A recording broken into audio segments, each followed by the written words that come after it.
You were born with two minds.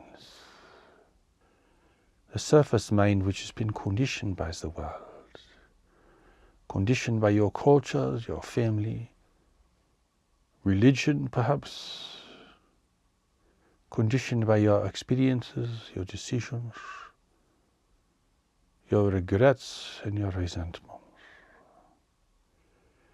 The surface mind is unstable.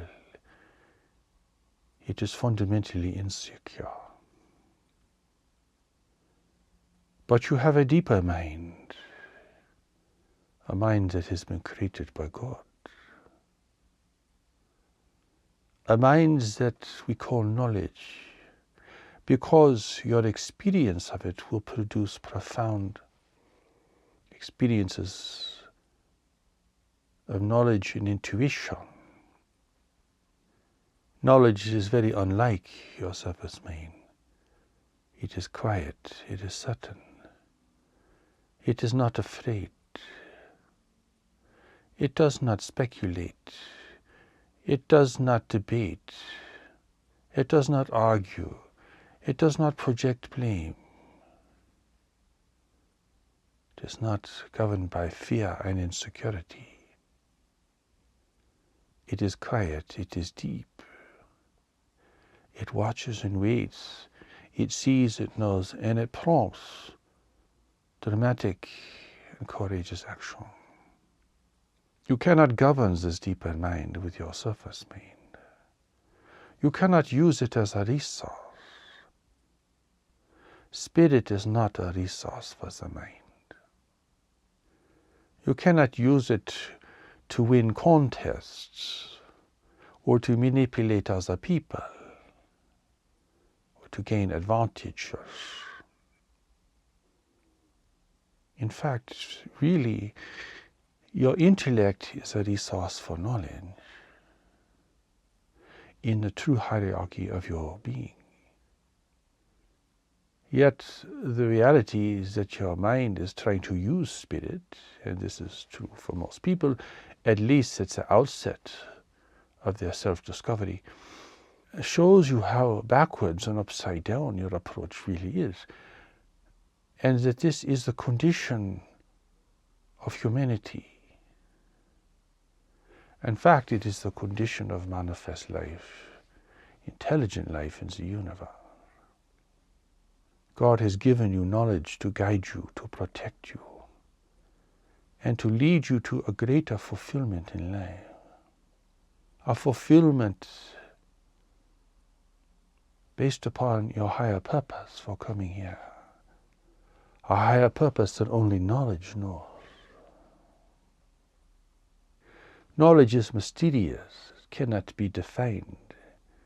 It is not something the intellect can conceptualize effectively. It seems mysterious because you cannot control it. You cannot define it. You cannot put it into a simple explanation.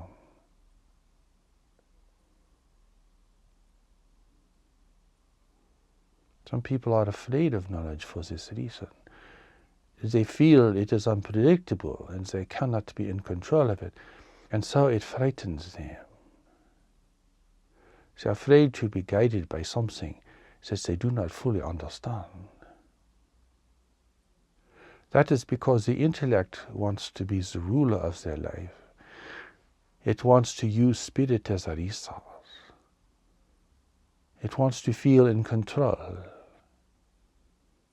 It wants to be in charge. This, of course, is all born of a fundamental confusion. The confusion that is a result of living in separation. You who have come from God's permanent creation now have to function as an individual and have to deal with the changing circumstances of the world. Constantly problem solving, constantly trying to adapt, constantly trying to negotiate and navigate the difficult and uncertain times of life. The intellect has been given predominance here.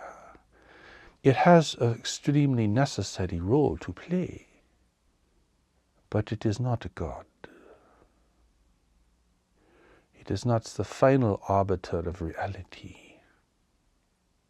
It is not the ultimate truth. And it is not the greater reality of your life.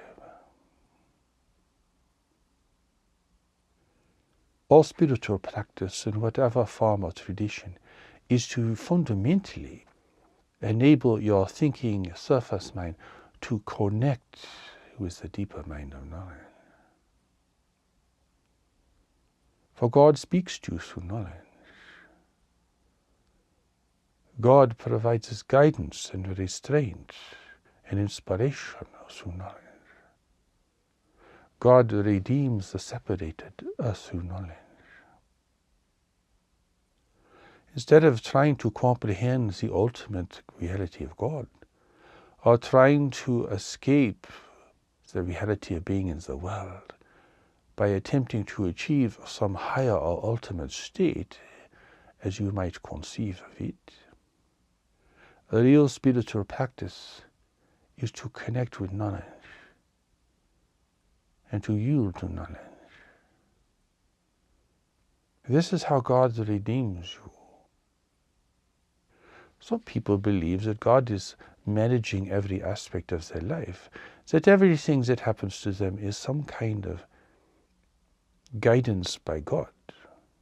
And so they try to understand why their life is not working very well, why they're not feeling very good, why their mental and physical health is so compromised, trying to assign everything to God. But God is not managing the daily affairs of your life. The creator of the entire universe is not being focused on managing your daily affairs. This is, of course, ridiculous. But God has put knowledge within you to guide you, to keep you from going astray, to keep your life focused on the true direction it was meant to follow, to bring into your life a greater certainty, a greater power, and a greater ability to communicate with others at a deeper level. To the extent that you experience knowledge and are connected to knowledge consciously, these powers begin to emanate in your life. And you find you have the strength to overcome seductions, manipulation, to overcome your own self-destructive tendencies. Whereas before you did not have this power. You could not override these tendencies within yourself. Therefore, spiritual practice is about connecting with the deeper current of your life.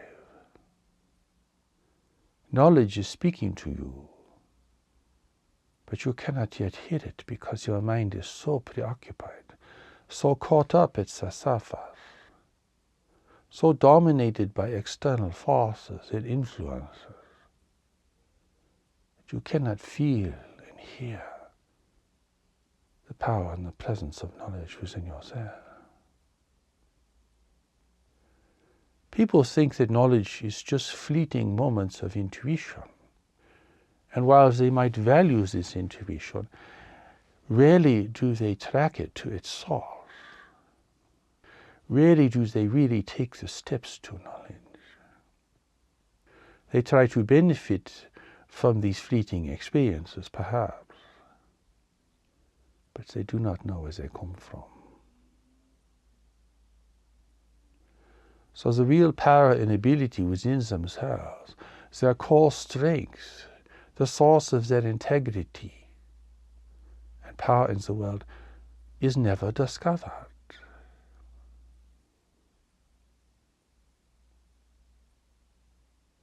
It is not enough to stand by the well and hope that a message will issue forth. You have to get into that well. You have to make a deeper connection. You have to exert the effort and take the steps to this deeper source of power and inspiration, breaking free from the surface sufficiently so that you can make this deeper connection. God is holding you back, moving you forward, restraining you from this, moving you towards that. But if your mind is caught up at the surface with its judgments and its fears, its beliefs, its attitudes, its ambitions, its fantasies, well, all is being lost upon you, who are meant to be the recipient of God's power and grace. Knowledge is trying to move your life in a certain direction. But if you keep trying to move your life in a different direction, well, you will feel a tremendous inner conflict and uncertainty. And the more willful you are, the more determined you are to take your life where you think it should go, the greater this conflict will be, and the more you will be disassociated from your deeper nature and the deeper current of your life. This disassociation is the fundamental problem and source of suffering for people. Beyond sheer physical deprivation from lack of food, water, shelter, or sufficient security, this is the source of people's anxiety. It is the source of their longing. It is what they are attempting to find in their relationships, what they are seeking for through their pursuits and their acquisitions. This feeling of being connected, of being whole, of escaping the plaguing and driving sense of fear and inadequacy. The answer is within you. But you must bring your life into a kind of focus and orientation in order for this knowledge to emerge. It is not like pulling a rabbit out of a hat. Your life must be moving in the direction it is meant to move. Then you will feel the movement of knowledge within yourself. If you keep trying to go somewhere else, to have all these things you think you want or need, without understanding whether they are really in alignment with knowledge within yourself, then you will be in perpetual conflict, and the need of your soul will go unmet. Even if you are successful in your pursuits and are able through sheer determination or manipulation and deception of others, you are able to achieve your personal goals. You have made no progress at all if you are not moving in the direction that your life is meant to go. In fact, you have taken yourself farther afield,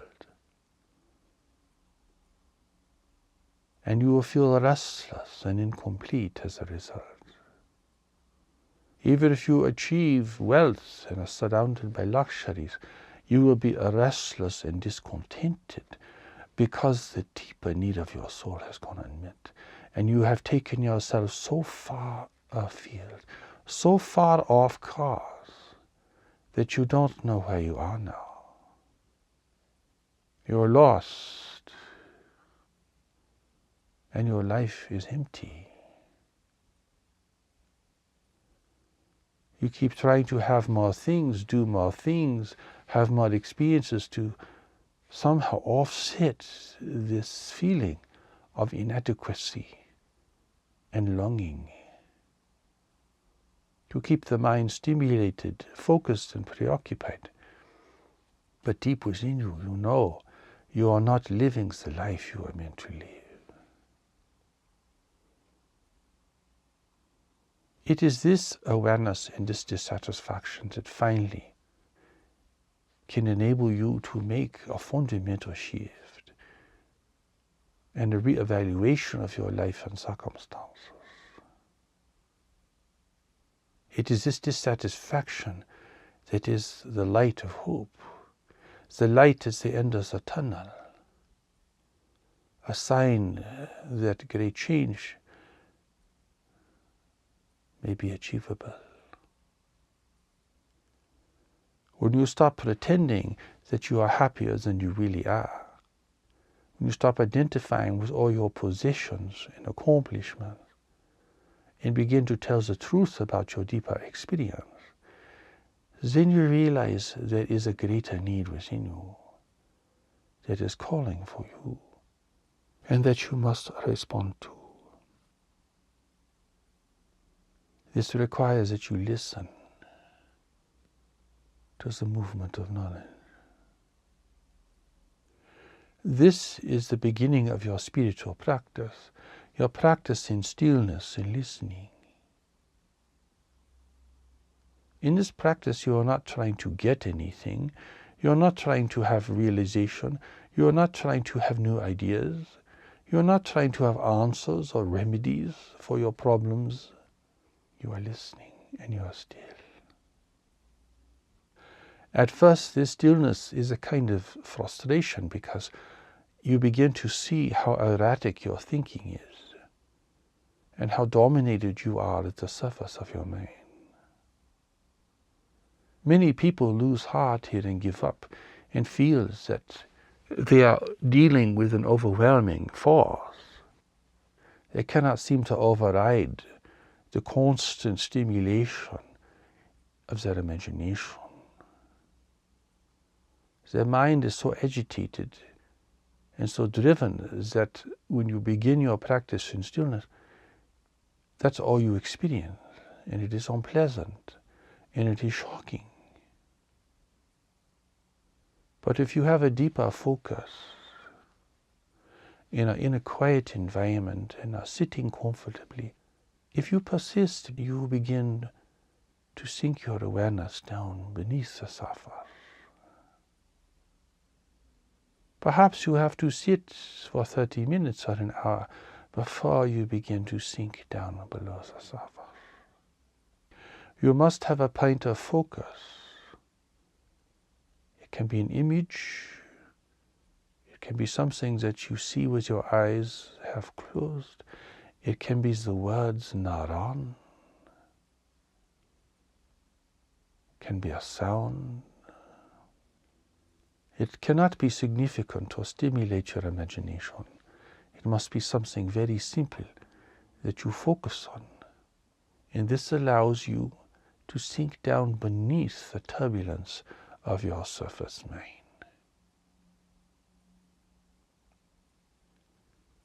When you begin to have this experience, it will seem like you are approaching a state of emptiness. That there really is emptiness there. And for some people this is frightening and gives rise to anxiety. But emptiness just means you are not being stimulated as a surface. You are entering a more quiescent state. The mind will still pull you back, but you are able to continue to sink beneath it. And you are awake, you are not asleep. You are not dreaming, you are present. This state of quiet is immensely refreshing. It is refreshing to the mind. That is why you sleep at night, to refresh and to rest your mind. It is refreshing to the mind. It is not about getting things. It is not about shopping and buying. It is not like your constant pursuit as a surface, trying to have things and driven by the fear of not having. Here you are just floating, free from the aggravation, the stress and the turbulence of life as a surface. Now you are going deeper in the ocean of consciousness, with things are much more still. Life may be raging at the surface, but you are living now in a moment of stillness. Keeping your focus on your words, your sound, or your image, you are able to hold this. Your senses begin to open. Your ears begin to open. And as you become used to this state and are able to achieve it more frequently, then you begin to feel that there is a deeper consciousness and a deeper conscience within you. That what seemed like emptiness is actually a deeper awareness.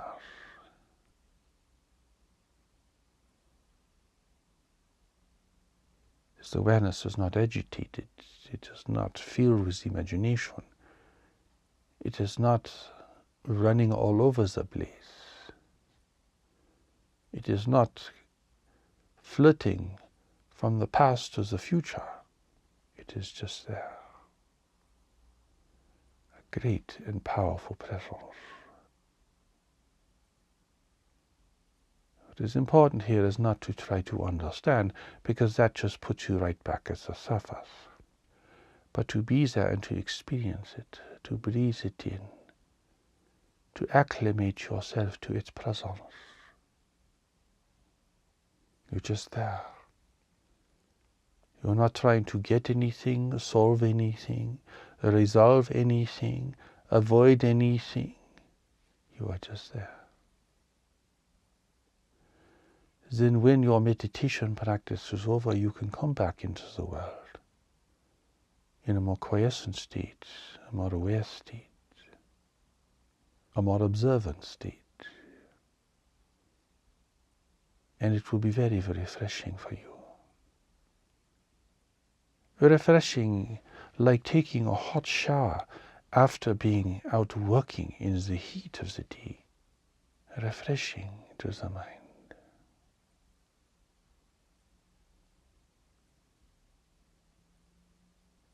As you are able to have this experience, which will be very intermittent and perhaps infrequent at the outset, but as this grows for you, you will be able to refer to this deeper state and listen to it and for it. You will see, you feel one way at the surface, but at a deeper level the feeling is different. In facing an important decision, at the surface you will try to calculate the benefits and the liabilities, the pros and the cons of the decision, but deeper down, it is either a yes or a no, or there is nothing, which means it is not important now. Sometimes the yes or the no is strong or weak, which means you must proceed with caution. Instead of just trying to have an answer, you have to experience what this means at a deeper level. It is not enough that you just have answers. It is more important that you have awareness and comprehension.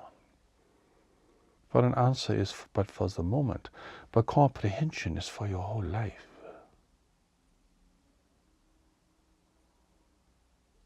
Over time, your reference to this deeper state will allow information to come into your mind from knowledge itself. As you listen to other people, have your mind become still. Do not try to engage or follow their line of thinking. Just listen and become still. Things will come into your mind periodically that are really a breakthrough of understanding. As you learn to do this, you will experience that what people are saying is not what they mean, and that they are really communicating at another level that is barely recognized by anyone around there.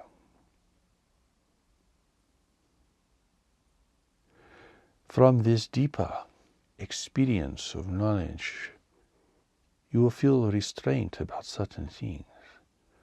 Things that may attract you, things that might look profitable or beneficial or pleasurable, and you will look at them and your mind will begin to become tantalized. But deeper down, there is a restraint. Knowledge cannot be seduced. It cannot be induced to do things that go against its nature and its design. That is why it has such great power in the world and is so immensely reliable and trustworthy. You have two minds within you. You need to pay attention to the deeper mind. You do this through your practice in stillness and inner listening, and you do this out in the world when you remind yourself to clear your thoughts and to just be present and observant. All the time when you are waiting for something, waiting for the bus, waiting at a stoplight, waiting in a line of people, you can be practicing stillness and inner listening. If you are driving an automobile, you can be practicing listening and watching, fully alert. Turn off the radio at home. Turn off the television. Step away from your computer machine.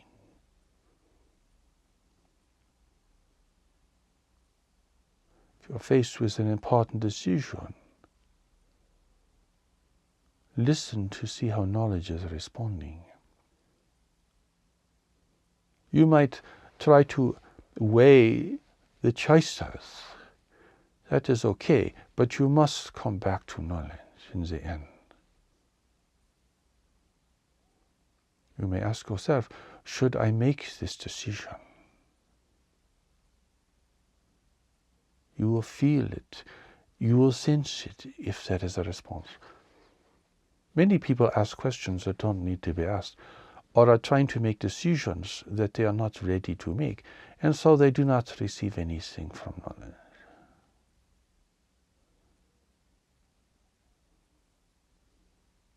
Again, knowledge will not just give you spot answers. It is giving you awareness. It is giving you insight. It is preparing you for the future. You are making an engagement. Don't seek this relationship just to get ideas or spot answers to your questions, because you cannot use knowledge as a resource.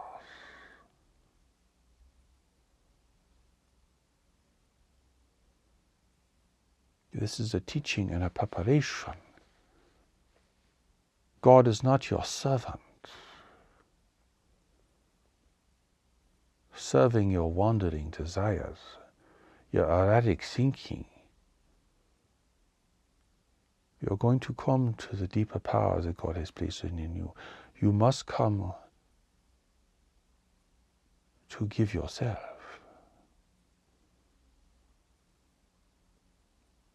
You must come in a sacred manner, not to get something, not to steal something, not to get your answer. If that is your intent, knowledge will be silent.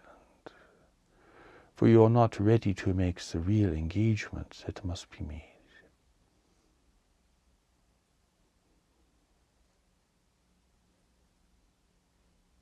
Knowledge is not going to give you what you want, but it will give you what you need. And it will direct your life and redirect your life so that it can move in a positive direction, as it was destined to do, according to a greater purpose that has brought you into this world at this time to face the circumstances of life that are emerging now. Once you enter life, nothing is certain except knowledge within you. There is no guarantee your life will work out, that you will find your greater purpose, that you will meet the people you really must meet, that you will have a great advantage of. There is no guarantee. There is only the power of knowledge. You have a body, you have a mind, you must learn to direct them and to nurture their health and their integrity. You must be strong physically, strong mentally, strong emotionally,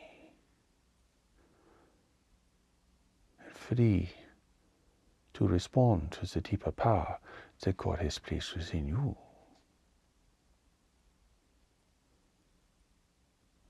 Therefore, you must come to give yourself. You must come with humility. You do not come as a thief in the night. You must come to develop your skills in inner listening and being in a state of silence, sitting quietly. Learn to escape the agitation of your surface mind. It is not just about being at peace. It is about making a real connection to the deeper intelligence within you. Your mind is like the ocean. As the surface, it is being swept by the weather and the winds of the world. One day quiet, the next day stormy, erratic, irrational, with no certain movement, turbulent, unpredictable.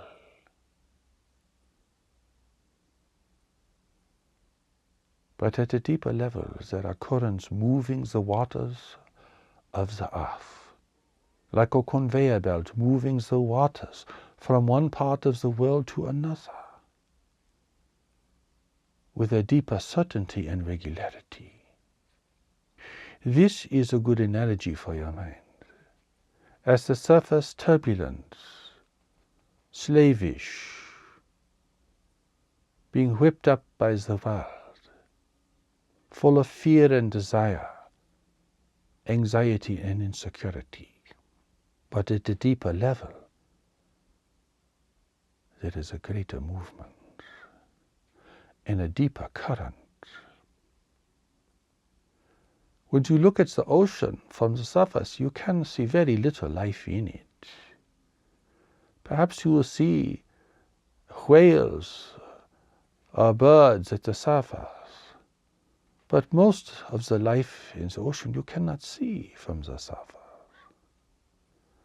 Here again the analogy is appropriate, because you cannot really see the greater life of your life from the surface.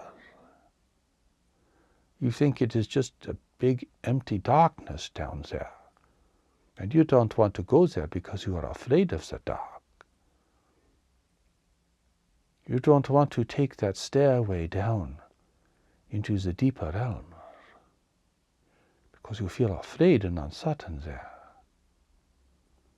You want to stay at the surface, clinging to your beliefs, clinging to your habits, clinging to your agreement with other people, your social contracts, and so forth. Living like a slave to external forces. But at least you are not alone. You have plenty of company there. But deeper down, God has given you the deeper current of your life. You may pray for deliverance and guidance, but God has given you knowledge. And you must take the steps to knowledge.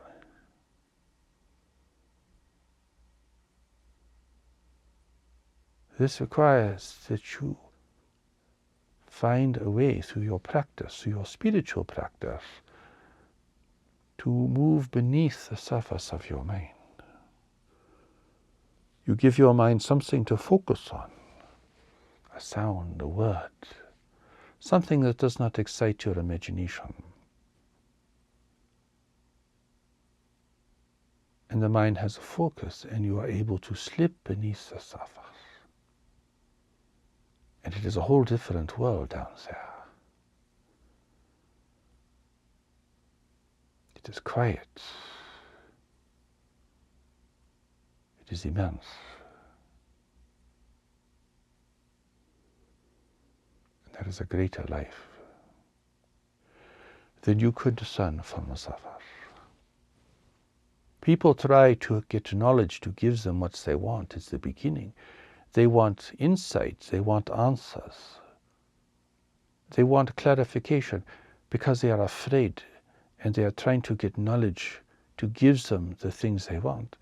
They use it as a kind of divination to get what they want. But knowledge does not respond to this kind of ambition or attempted manipulation. If that is your approach, well, knowledge will be silent with you.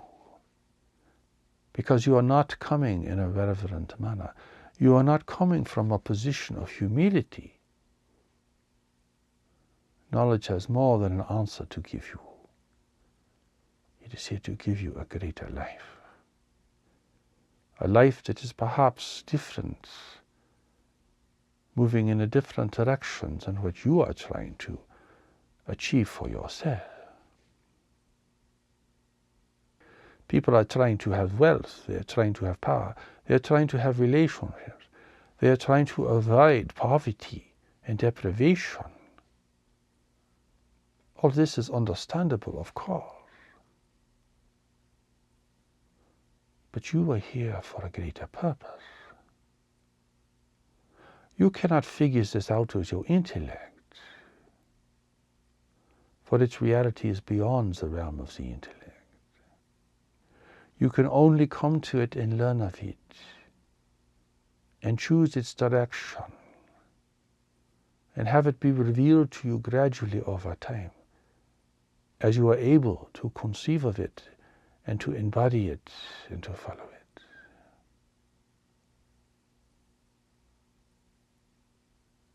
Knowledge is moving in a direction.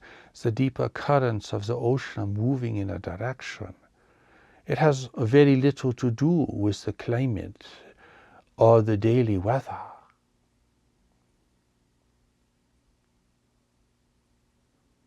Your life has a deeper movement, a deeper current. It is not caught up in the drama of your life at the surface. So for you to experience it, you must learn to be still, and to listen, and to respond, and to feel what knowledge is indicating at a deeper level. And not just for a moment here and there, but on a much more complete sense, because you are really establishing your most primary relationship here. You do not establish your relationship with another person once in a while when you need something from them. That is a relationship of convenience, certainly, but it is not a deeper bond. Knowledge is your most primary relationship because it represents your relationship with God. This is where you make the divine connection with knowledge within yourself and knowledge within others. When you respond to the deeper knowledge in another and are inspired by this, you're making a connection with God and God's presence in the world. You don't make a connection with God by having lofty and subtle thoughts or a magnificent theological construction, or by praising and worshipping and praising and worshipping. That will mean nothing if you cannot follow the deeper current of your life.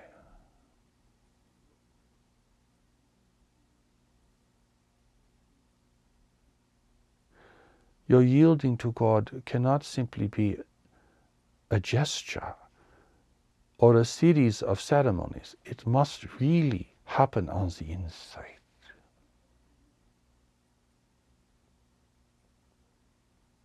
It must liberate you from the surface mind so that you can feel the movement of life. You can feel when knowledge is restraining you. You can feel and experience when knowledge is moving you or encouraging you to do something specific.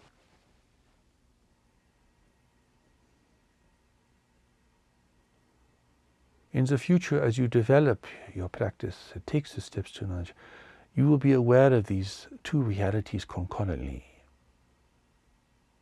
You will be responding to the world and your mind will be functioning at that level, but you will always have this awareness of knowledge. People often think of this in terms of the mind and the heart. They think, well, you think thoughts and you believe in certain things and perhaps you base your life on that, but then your heart has a different kind of movement and intelligence. As long as you do not associate all of your emotions with your heart, this might function as a model. And many people will use this model and can use it successfully as long as they realize that knowledge is beyond the mind and the body. You might experience knowledge more in the region of your heart because it is more based upon feeling and experience than simply ideas and ideology. But knowledge is greater than your physical life.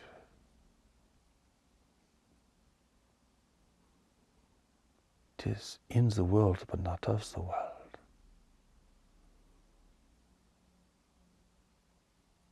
With knowledge, it will be ever more difficult for you to make a mistake in discerning relationships. You can try to marry someone because of their beauty, their wealth, or their charm, but knowledge will not go with you. You may try to win someone over because they are stimulating your imagination, or you are addicted to their personality, but knowledge will not go with you. In contrast, when you meet someone in your life who really is important, and you have a resonance with them, a deeper connection, and this connection is deep and abiding, it is not merely imaginary or fragmentary or momentary, the knowledge will say yes. Make a connection with this person. Yet you might have to wait. You can't have everything right now. Perhaps you will meet your true partner 5 years from now. What will you do in the interim? Get married to someone else? Have affairs? Take advantage of other people for your pleasure or your needs? This is why it takes immense patience. That is why you practice stillness.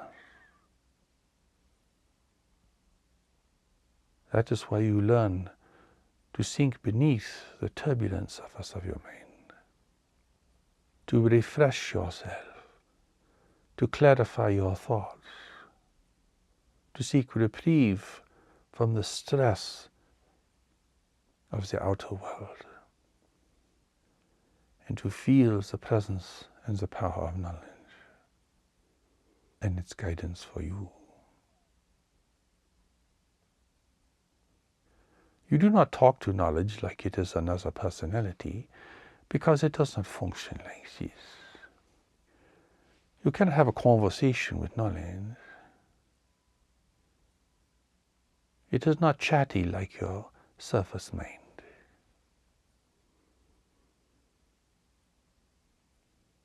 It is a part of you that is wise.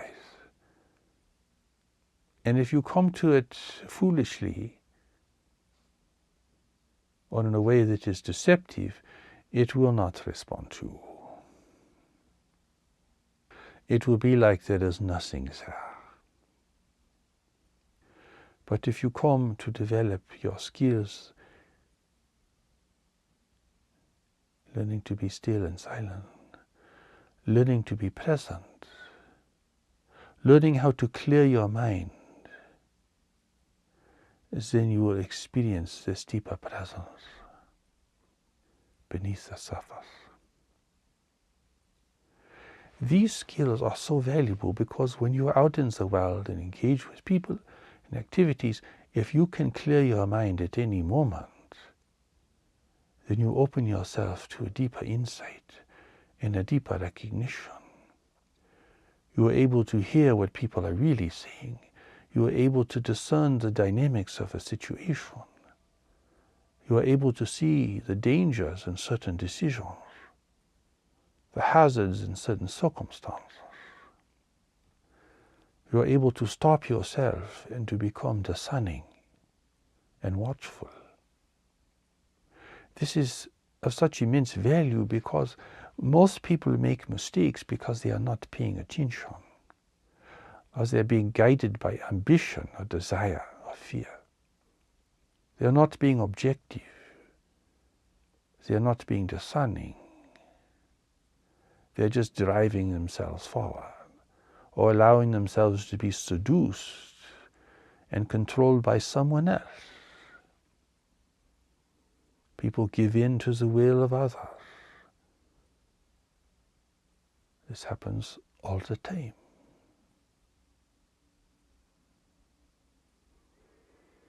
So this ability to sink beneath the surface, to still and clear your mind, to become a watcher and a listener, objectively, without projecting blame, without associating yourself with anything, is of immense practical importance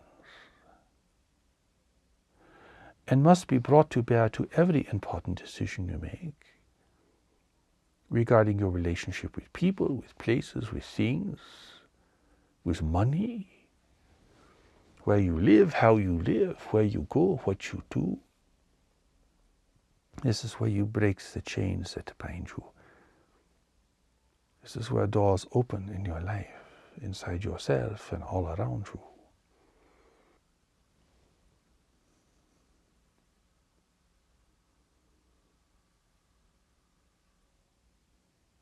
This ability to clear your thoughts, to become sober, to stop your dreaming and your frantic thinking, to step back from persuasion from others, is of such immense value. It will save your life. Over and over, it will save your life.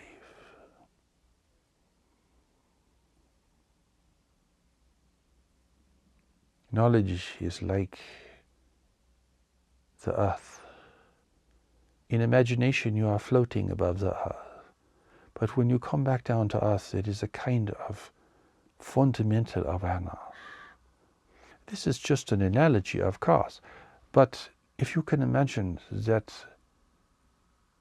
within yourself is a deeper foundation, a deeper knowledge, a deeper mind, then you will see if you are floating around the surface and are disconnected from this deeper foundation, then you are simply functioning without any guidance, like a ship without a rudder. You are going off course all the time. You are being swept by the winds of the world. Like a little boat on the ocean with no sail, you are just going to be knocked about, driven, and eventually you will sink. That is why your relationship with knowledge is the most important relationship. It is your first responsibility. It is your relationship with God. This is where you make your connection. God is not an idea. Who you are is not an idea. God is not a thing, an object. Who you are is not a thing or an object.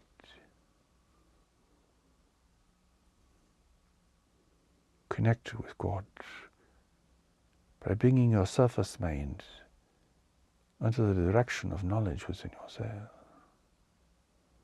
This is more significant than just having intuitive experiences now and then.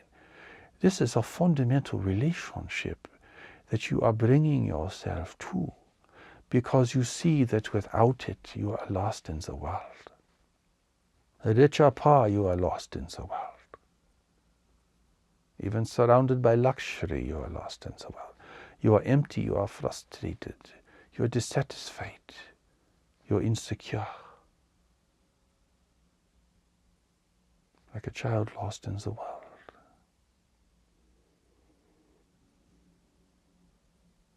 Giving you the secret here, the most important secret, the deepest connection, the most important connection, the connection that will satisfy the deepest need in your life, which is the need of the soul, the need for you to find and fulfill your greater purpose here.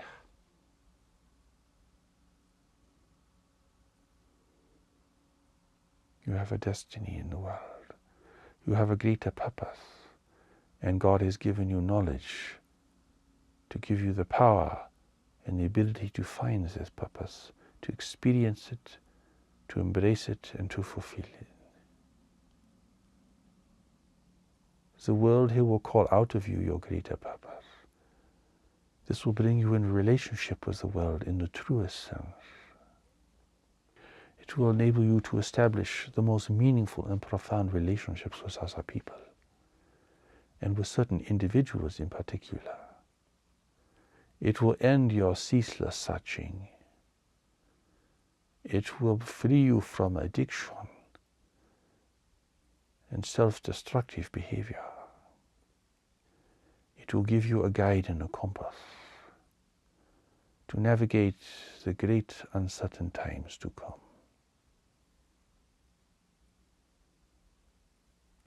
May knowledge grow strong within you, who have been born for a greater purpose. And may you give yourself to taking the steps to knowledge and to allowing this great relationship to come into your awareness and to be the guiding light of your life. And may the inspiration and your gifts to the world emanate from you.